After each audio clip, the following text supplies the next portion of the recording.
She loved ice cream and we shared so many sweet moments over it. But today I am making this paper ice cream alone. Every bite of ice cream used to come with laughter, shared glances, and silly arguments about who would get the last scoop. Those simple moments made life feel perfect. But things changed. She left, and with her a part of me went too.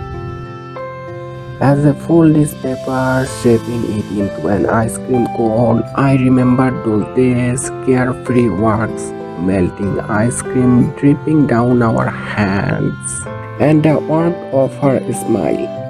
Now I am holding on to those memories, even if they hurt a little. Some memories stay frozen in our heart forever.